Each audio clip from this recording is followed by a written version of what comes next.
Hi, everyone, and thank you for choosing to spend once more your Saturday morning with us. My name is Ana Sanchez, and I will be the moderator in this webinar. I'm a member of the European Guanxi webinars team and a graduate student of translation and interpreting at the University of Granada. And as always, and as I've said a few times already, I wish to remind you to switch off your microphones and cameras because it's very distracting and we will not be able to hear our speaker well.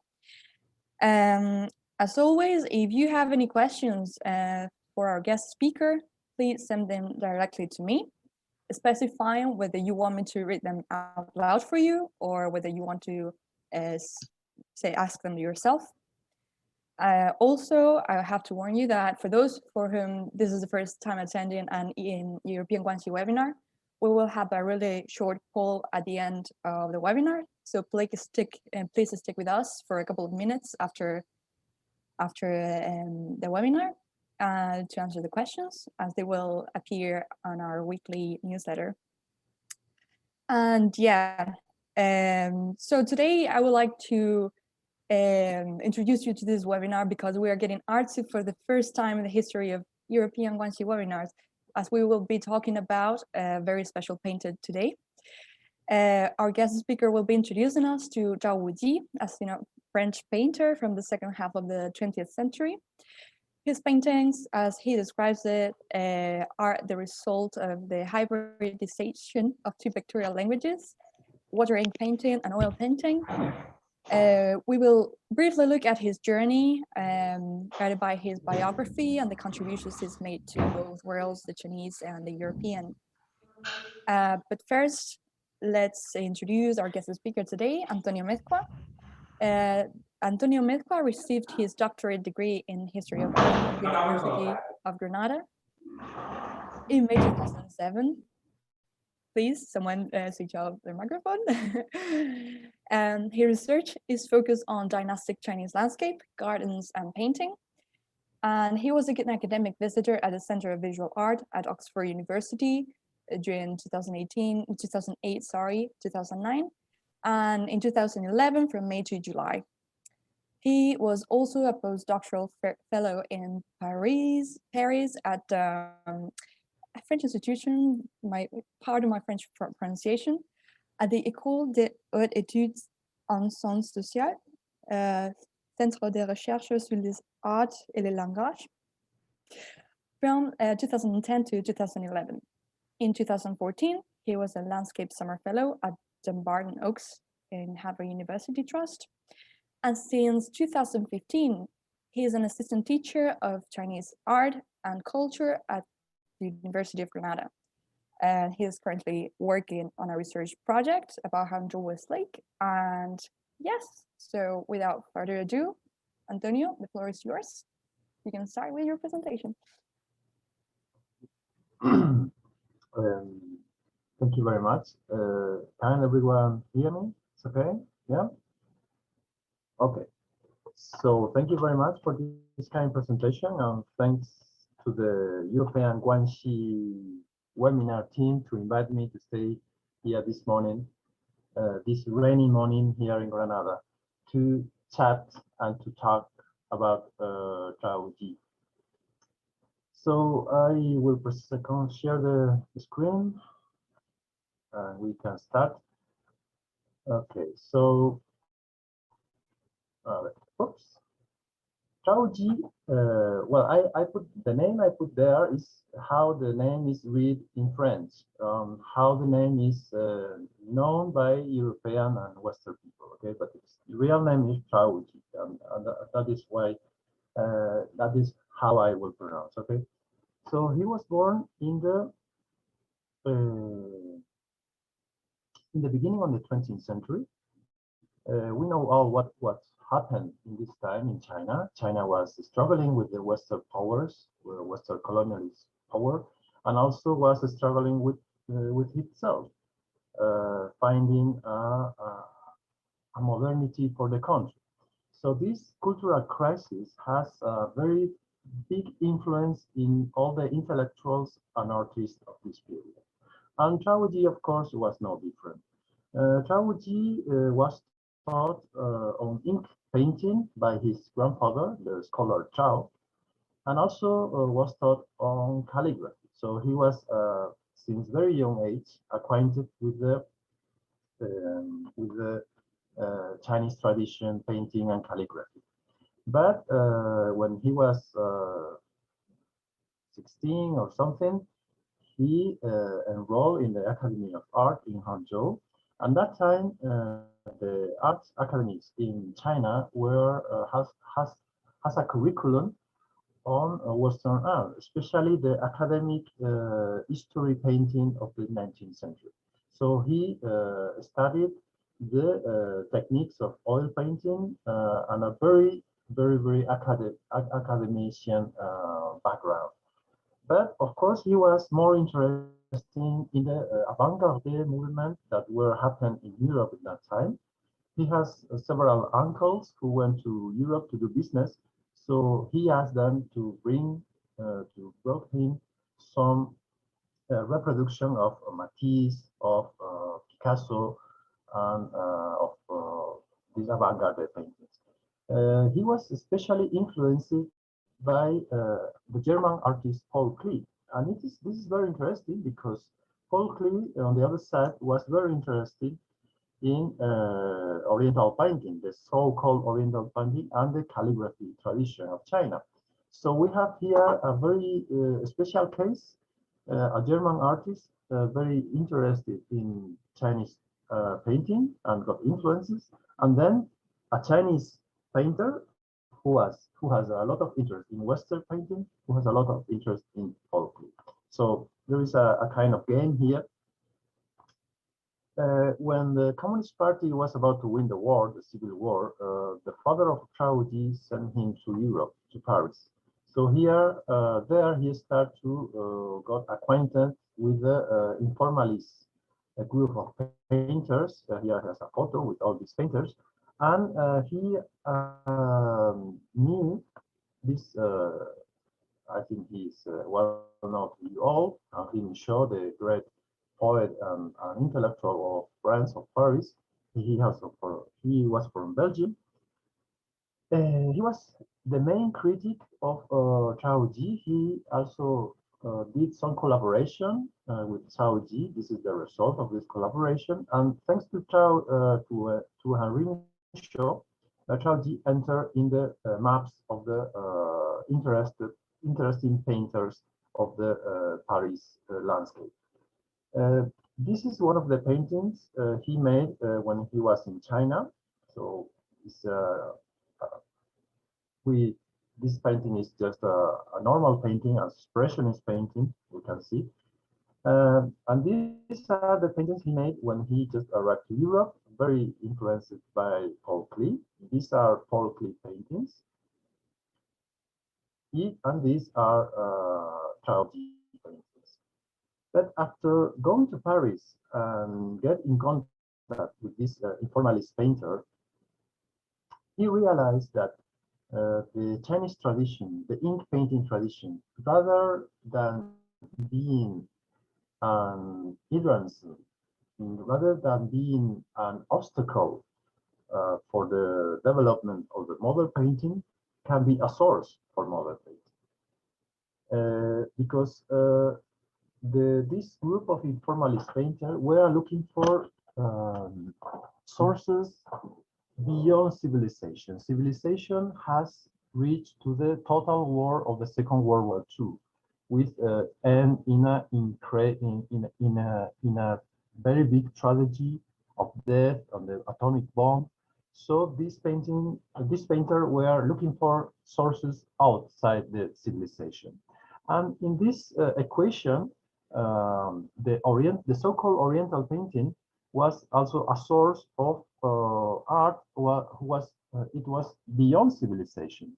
Of course, this was not true because Chinese painting has a long tradition of painting, but that was how it was perceived in that time in Europe. Of course, Zhao Wuji, as a Chinese, knew that if he go back to the normal, regular script of calligraphy, like the cursive styles and so on, it will be still in a kind of civilization, the Chinese civilization, which also were in that time totally exhausted.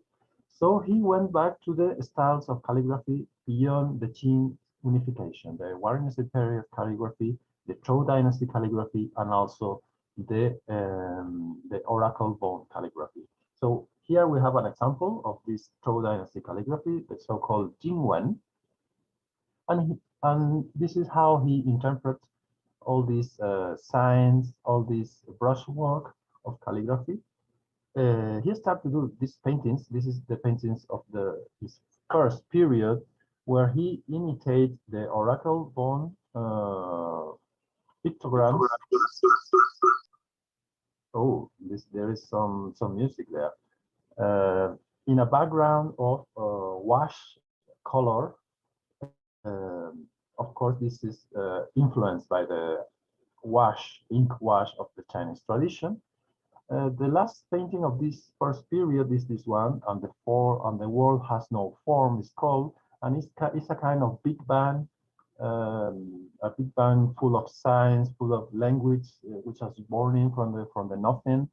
So here he mixed in somehow the Genesis tradition of the world coming by the word, and also the ectoplasmic cosmogonies of the philosophy of the Taoist in the Lao tradition. After this period, he started to make bigger size canvas and also start to look on composition from landscape painting, from the Chinese landscape painting. He rediscovered his own tradition, and he used this tradition to use this composition of big mass of brown and black colors developed in in a very strong brushwork, and in a background of light colors made with wash. Of course, this wash was not with water, but with oil and turpentine, which make them very difficult to do, because when you use a lot of turpentine in the oil, then when the oil dries, it tend to crack. So it's very difficult to manage to do this washing with the turpentine and oil with the oil painting. So I put you here some examples of this period when we can see this mass of colors struggling each other, forming a kind of dance, of painting dance. He was also very influenced by Edgar Varèse, the music composer of Paris. He used also these formats of the Song Dynasty tradition, and also use this emptiness background, which is very normal in the Song Dynasty, in the Southern Song Dynasty painters. After that, he started to develop some mix between figurative and abstract. For example, this one and also this one. To this painting, I can come back later in the question period if you want. And finally, in his last period, he abandoned this big mass of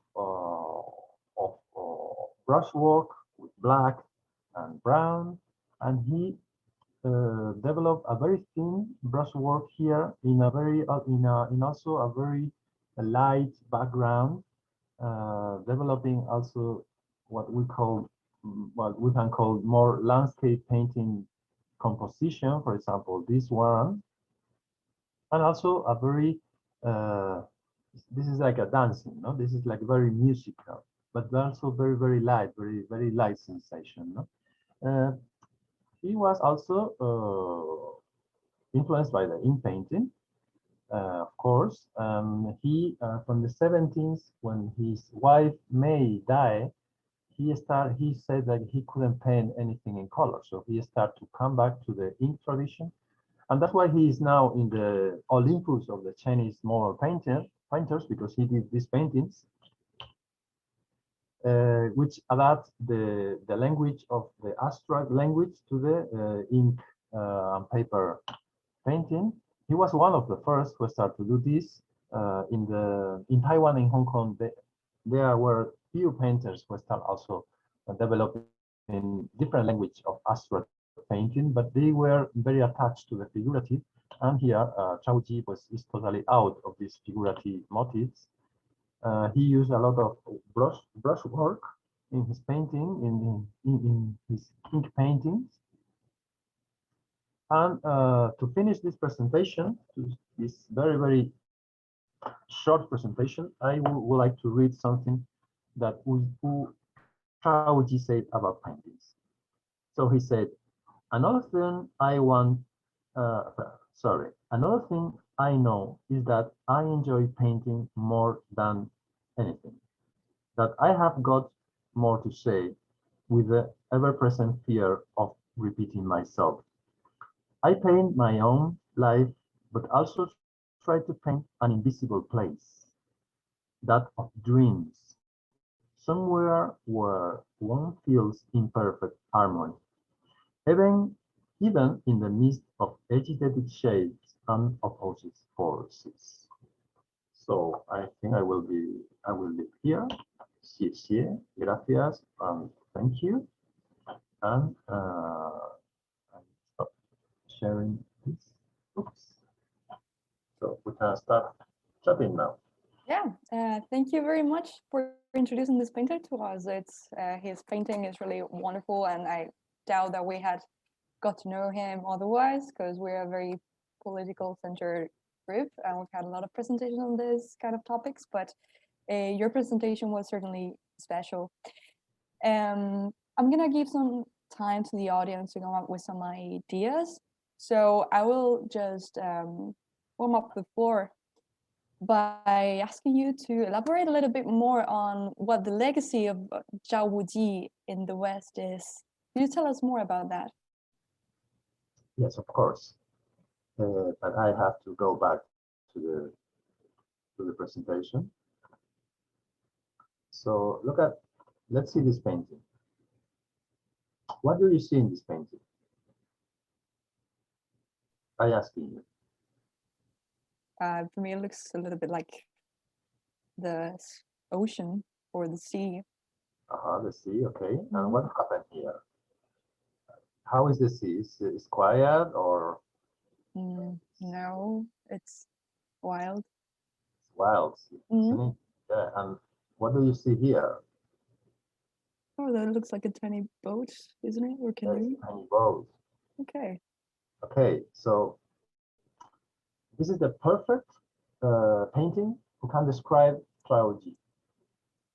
On this side, we have the West, the wild sea, represented in, for example, partner paintings. The wild sea is also the sublime concept. I don't know if you are familiarized with this concept, but the sublime was to watch the nature in her, sorry for this machine orientation, to watch her in her more wild expression, like a storm in the sea or like a volcano near Naples, near Pompeii. But because you are seeing this from the outside or far from the danger, you can enjoy that. You can have some feeling of enjoyment when you see this wild nature expressing herself. But on the other side, when we look at the romantic theory of nature and painting and art, we see that they wanted to unify with nature through art, but at the same time that was totally impossible.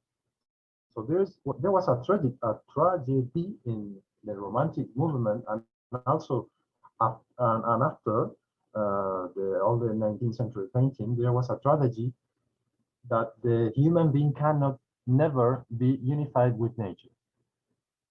And that's why the sublime concept came out as a kind of safeguard You can see nature, but you cannot join nature, but you can still enjoy it and feel some pleasure when you see the destruction of nature.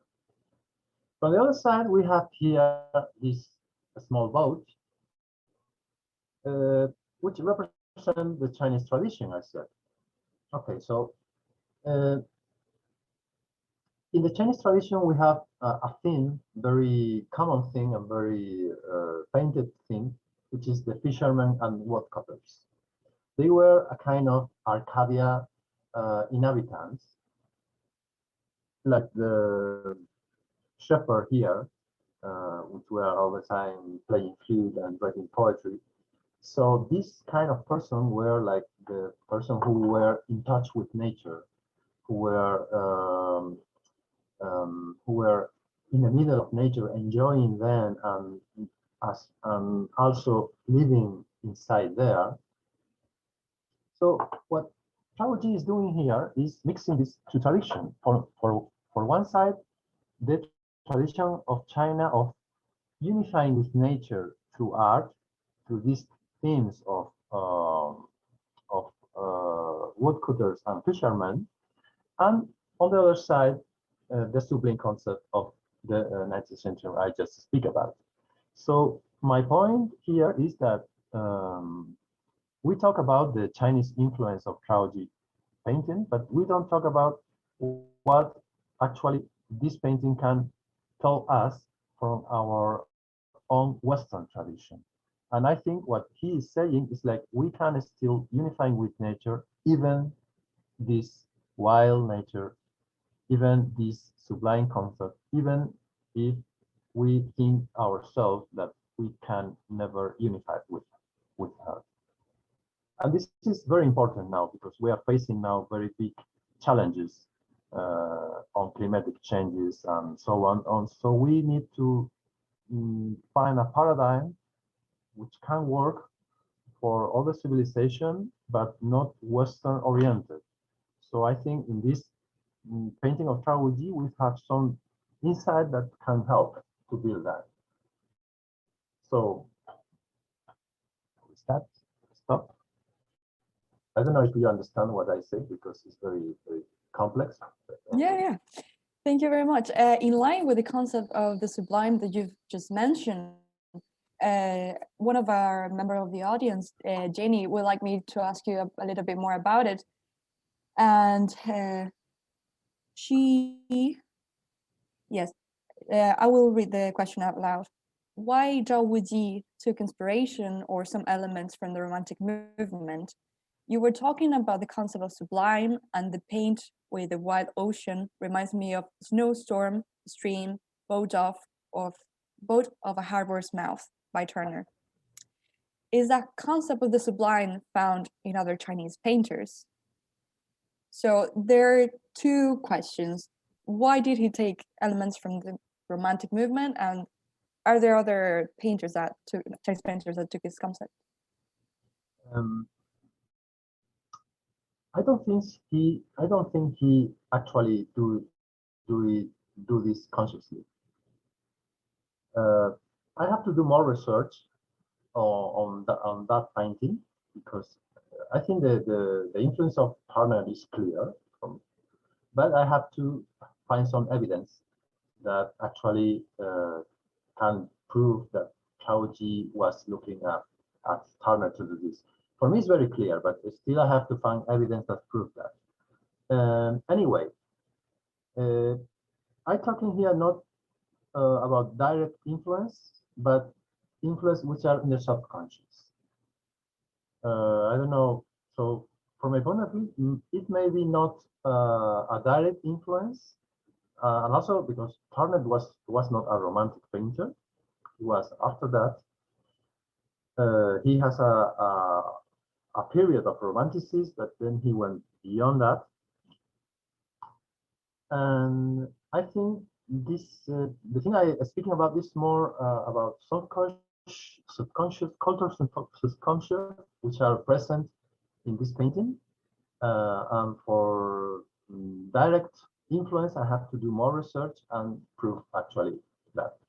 And about these other painters, Mm, do you mean modern painters or classical painters? Mm,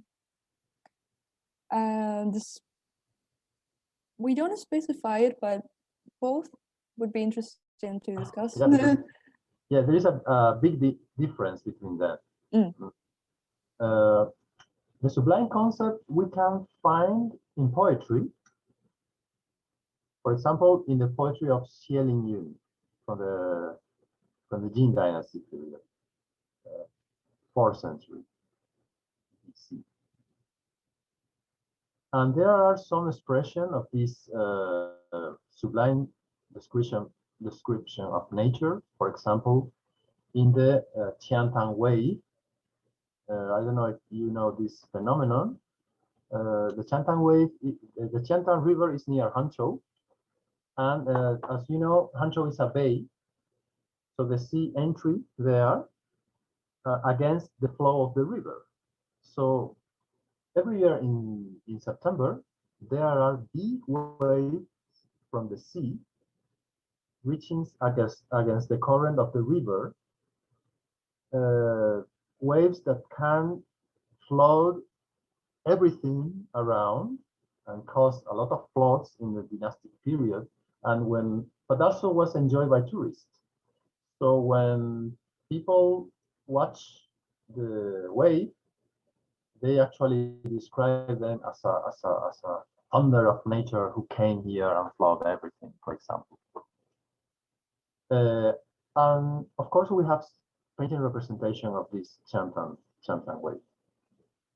But the representation are very funny because you have here a pavilion, all the people there in the pavilion watching, and then the wave. So it's a kind of it's a perfect representation of sublime. You are safe in the pavilion watching the wild nature. But besides this, there are the tendency of the Chinese painting, of the ink painting, is to illustrate more Taoist concept of union with nature and searching for the Tao and so on, and immortals who live in the landscape. Of course, there are some politic themes inside the paintings, but they don't really approach this theme directly. In the modern painters, we have another painter, a Sino-French painter called Zhao. I can put you here some paintings if you want to see it. Yes, please. But I have to do the presentation. Let me see. Okay, and where I am. Okay, here I am. Okay.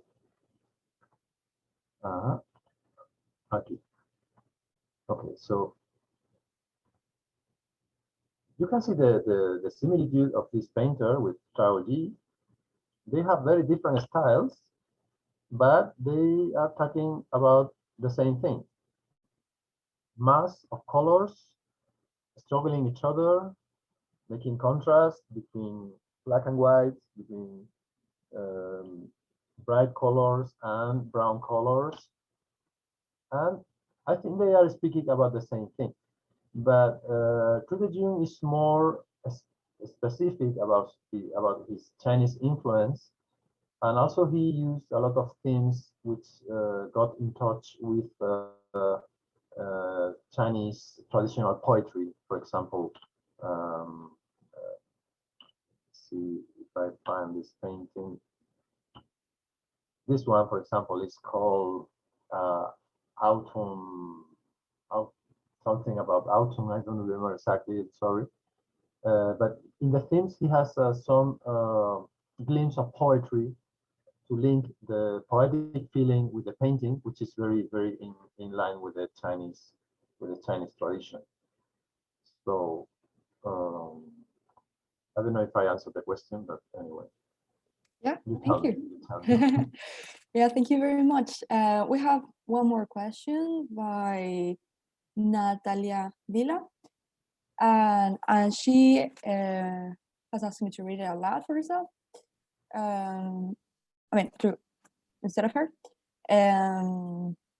Yes, we've noticed that Chinese painting is very focused on landscape, and you yourself are specialized in landscape and gardens. And however, that does not happen in European painting. We tend to focus more on people and portraits and political events. Could you tell us a little bit about why that's the case? Wow, very big question. Well, It's very broad. You can go as very deep as big you want. question. I will Yeah. need like 3 hours to answer this. Anyway, for this thing, I will recommend you to read Javier Maderuelo book. It's called, I will say the thing is in Spanish, sorry, it's El espectáculo del mundo. El espectáculo del mundo. The world spectacle, no? And a cultural history of landscape. He explained there very well the the the theme of landscape in the Western tradition. This book is if you want to read more about this. So the philosophical approach of Chinese civilization and Western civilization are totally different. Since very early time in China, we have this philosophy of the the Taoists, which tell us to go in line with nature. This is like this topic is like everything. Everybody say this. Oh, our Chinese landscape is about being in harmony with nature, and this is like the topic. And my colleagues will accuse me of being orientalized. But anyway, this is true. We cannot deny that. On the other side, in the Western tradition, um, even the Romans had some landscape painting in the Pompeii frescoes. We came to know about this. The Romans has not landscape concept because they don't have a word which means landscape. So in the Western tradition, the landscape start to pay attention. People start to pay attention to landscape since the Renaissance, and in this history, in this development, has mainly has to overcome the how to say this, the philosophy of Christianity, which deny the nature. The nature is conceived as degenerate, and so on, the sinners, etc., etc. So painters use the backgrounds to paint landscape, but because they have to work for patrons, and the patron has one to be their own in the painting, so they has no way to paint landscape. But especially in Holland, start to develop a new genre of painting, the painting of views of the city. And since that time, the landscape tradition in the West started to develop until now, or maybe until the avant-garde movement. But we have a tradition of landscape painting in Europe as well, starting from the Holland painting of the Renaissance till the avant-garde. Even now, we have also landscape painters, especially in the Romanticism. You know, the landscape was the main thing of the painters. See Friedrich, Monk above the sea, or even Turner painting these seascapes. So we have also here a landscape tradition, but was developed later for very, very complex reason that my language skill and the time cannot cannot allow me to explain well.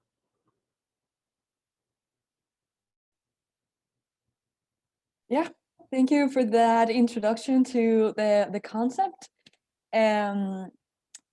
We have one more question by Patricia Cogo. And if I pronounce your name correctly, sorry. Yes.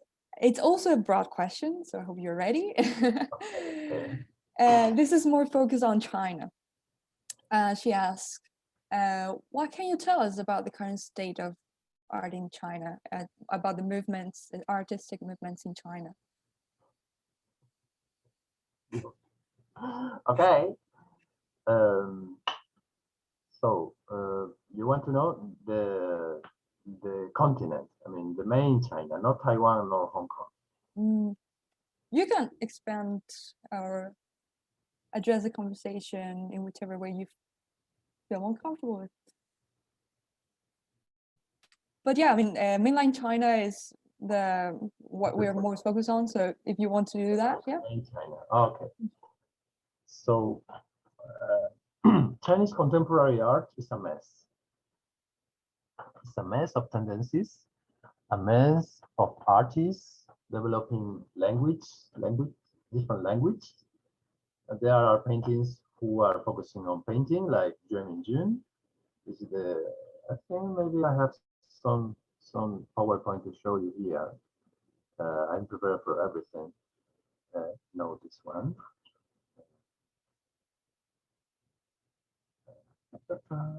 Maybe this one. No. Okay. So okay, here we are. So let me show you some painters.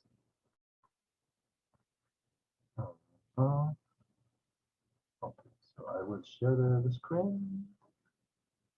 I think sometimes it's better to see than explain. And the image can example, this is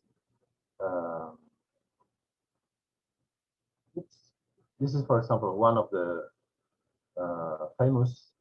It's called 中国绘画史和现代绘画讲史，在西基里约这个忘了2个分钟，which mean an history of Chinese painting and an history of Chinese model painting put inside a washing machine during two minutes. This is an installation of Huang Yongping. So there are artists who use these languages, focus on this Dadaist style as well. There are some other installation of Huang Yongping. We have here this artwork. She shoots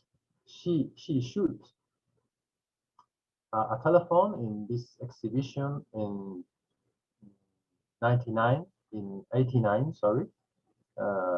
After these events of Tiananmen, and it was like very polemic. This exhibition was like a crazy one. But we have the main artists now in China. I mean, the most famous and those who make more money are, for example, Chang Huan, which put himself in a latrine. And I can tell you the latrines in China in that time were an experience, an anthropological experience to go there. He put himself honey and let all the flies go there and stay like 2 days. And he did many crazy things as well, which I not show you. Oh. And there is also this painting of this artist of Ai Weiwei, which is the more famous. Of course, everyone knows this artist. But we have also this Xu Bin, for example, who made this artwork, the Book of Sky. Antonio, I don't know if you're sharing something else. We're still seeing the man sitting in the latrine thingy. Oh, that is disgusting, certainly. Definitely. You left us with this image here. Oh, sorry. Oh, okay. So I will share again. Yeah, thank you. Where we are here. Okay, so this is more pleasant. So he invented characters, mixing the radicals of the Chinese language. I think everyone here is familiarized with the Chinese language. So he mixed the radicals, making fake characters, and he made this Book of Sky. This exhibition was in China as well in the West, and it was very interesting because in China everyone has contradictory feelings when see this artwork, because they see a Chinese character but they couldn't read, so they were a kind of insatisfaction lying there. But when this exhibition went to the West, all the people were like, "Oh, so nice! Oh, so beautiful! Ah, very amazing!" But actually, nobody understood what was the meaning. The meaning was about language, about communication, about the impossibility of communication, and that is how the Chinese perceive also this artwork. Um, he did also many crazy installation, but very interesting, using garbage in a light screen to recreate landscape painting. And we have this Gowenda also, who tried to develop also a universal language, a language who can be understood by everyone. He designed this how do you call this United Nation project, which was exhibited in many places. This is again our friend Tran Hua. And Tai Guoqian, you will know this Tai Guoqian. He was recently 2 years ago. He was in the Prado doing some artworks inspired by the Greco painting. He did explosions with gunpowder like this, and it's like a very interesting painter, artist from my point of view. A controlled explosion of gunpowder, and then the results are, for example, in this performance we can see very clearly all these lines are the gunpowder, and then the explosion, and then the result, which is very similar to ink painting. He did the inauguration of the Olympic Games. Everyone has a stain in his curriculum, of course, and this, of course, Ai Weiwei, this artwork, and also this how to say this seed. This was in the Tate Modern in London, and well, you know, he's now living in Berlin, and you probably know him because he has a lot of problems with the Chinese government. And this is very interesting painting because you can see a landscape, a copy of the landscape of the Song Dynasty, but it's made by, is this painting, what is copied, but it's made by, I don't know if you can see that, but these are buildings, high tower buildings, and electric towers. So it's a very interesting artwork from my point of view. And well, there is also these artists who want to reinvigorate the Chinese tradition. For example, Wang Donglin, who did very amazing calligraphy performance. He was actually in Granada maybe 2012 or something. I don't remember exactly. Or this painting. This is other artists who go back again to the ink languages, but to do something different from landscape painting, to do some philosophy things based on the Tao Te Ching cosmogonic approach and so on. So I don't know, but you know, now Chinese contemporary art is a mess. I mean, there is a lot of artists, very good artists as well, and what I put here are the more famous. But if you go to China, you find below every stone you find an artist, and a very good artist. So there is a very good environment there. Of course, in contradiction with the government, of course. I would like to ask you the question about So, for example, the situation in Spain with art is not great. Like they don't receive that much funding or anything. Are you aware of what the situation in China is? Is it promoted in some way or some specific sort of art or? And the contemporary art are always in a struggle with the government. Of course, there are official art funded by the government, but this art is not the art who come here to the West. Because especially now with the Xi Jinping regime, the critics to the state are more and more oppressive. So in the construction of Chinese contemporary art, there was always this tension between government censorate, government suppression, and artists who want to express freely. So in the first decade and the second decade, because Xi Jinping came, they reached a balance between the two. So organize some biennales in Shanghai, in Guangzhou, in Sichuan. But after Xi Jinping regime, it's a mess. Now it's a very bad situation. But on the other side,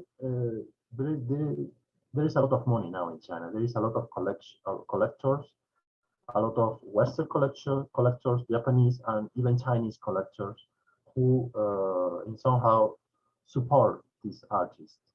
And there is a very big market now in China on contemporary art, and also the tradition of the Wenrenhua, the scholar painting, is also increasing a lot now. Many artists who are now using ink painting to do some abstract painting. Some of them are between China and Europe or the States, but it's a very, very complex situation now. But I think Chinese artists now are in better situation about money than the Spanish one. Spanish one are very bad. Okay. Okay. We have no market here. Okay. That's very interesting. Okay. So I think that's all the questions for now, unless someone wants to ask a last question. Just wait a minute or so. But yeah. Otherwise, like, thank you so much for giving us this introduction to Chinese art. I would have never learned about this otherwise, and it's fascinating. I really enjoyed the paintings you showed us, and it is certainly really interesting to see that, although, I mean, there is this conception of abstract art, but you can really tell the cultural differences between European abstract art and Chinese abstract art from what you've showed us. So thank you very much for that. Yes. Yeah. Okay. Yes, it's been very fun to stay with you here, even if it's in English. Sure. It's very funny that in Europe, since the United Kingdom is out of the European Union, but we are still using English to communicate between Italian, Spanish, French. So it's a kind of contradiction, you know. It's a very funny. But anyway, yeah, I would like to have a common language between Mediterranean countries. Well, hopefully we'll be able to launch some event in Spain in the future. And if you want to join us, it would be a pleasure to collaborate with you again. Also, the community in Granada that study Chinese is pretty big, so I'm pretty sure we could do something in the future. But again, thank you so much for your participation. We're gonna just very quickly launch the poll for the rest of our audience for our weekly newsletter. Yeah, you can see it now on the screen. Yeah, and I'll give you a few minutes to answer it. Oh. Well, the first one is a very tricky one. You can also comment your answers as you do if you want. Because culture and art can be an obstacle and also a tool. It depends how to use it. How do you use? We have a very long tradition of nationalist art in the European countries. even in Romanticism. So the Nazis were collecting works of art in all Europe, stolen from the Jews. So so art in its relation with power is a very big tool to repress masses and to very big tool of mass media manipulation. But also it's a tool of dialogue and interaction. But this interaction is more in the 20th century, I will say. No, this is not true. There were interaction also in other periods in Europe, but I think we have a bit naive idea about artists and poets and so on. But anyway, Okay. Again, this is very complex. Yeah, Antonio, if you need to leave now, that's all right as well. So okay. Yeah, thank you very much to invite me, and I enjoy a lot to stay with you, and look forward to other opportunity. yeah, Thank you. thank you very much. Have a nice Sunday and Saturday. Yeah, same to you. Okay, I know. Ooh. Okay. So we end here. Thank you for coming to our European Guanxi webinar, and have a nice weekend.